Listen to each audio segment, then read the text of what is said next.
As promised, I'll be covering Cultist. Cultist is an amazing class for ganking, and honestly, one of the most interesting classes to play. But before we dive into the full breakdown, here are the Cultist stats. Tower 10. The damage is insanely high, especially if you can land Cursed Inscription. On top of that, your damage scales based on the enemy's insanity. And it doesn't stop there. Even if your raw damage isn't crazy, you can keep spamming skills that increase their insanity until they literally die from it. Speed 6. Movement isn't great, but the upgraded dash helps a bit though the cooldown is long. Range 10. This class is ridiculous at range.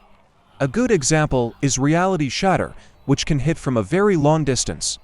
Cultist shines at mid to long range fights, and it's crazy how often you can land skills from unreachable positions. Durability 6. Definitely the weakness of this class. Close combat is a huge disadvantage, and your outfit only gives you 25 HP. Potential 10. Despite its low speed and durability, the potential is massive since you can pair it with any type of weapon or relic. You can experiment however you like. Cultist has insane flexibility. With the right second class choice, you can even play it in close combat. Things we'll cover: how to use Cultist, weapons, relics, blocks, races, stats, focus, enhance. 1. How to use Cultist. There are two main playstyles. Running around while spamming insanity inflicting skills until your opponent dies. Easy to counter, though. Playing around Cursed Inscription, forcing guard breaks, and looking for parries. Very important, every time you use your Ultra class spell, you must press E again. For example, if you cast Cursed Inscription, your E disappears until you reactivate it. Also, if you get hit while charging Cursed Tongue, your cast is cancelled, and your E disappears. You'll need to reactivate it again. This makes the class a bit tricky. You need to maintain distance, and look for the right moment to use Otherworldly Grasp. If you manage that, Cultist can be terrifying in close combat, and especially in ganks. Ultra Special E. Chant to restore your sanity, and charge your meter. You can instantly cast any spell, without using mana at the cost of draining your meter. Warning: God spells give a lot of insanity, meter gain scales with insanity. Casting any spell requires reactivating Ultra Special. Getting hit by an insanity seizure forces you to reactivate it.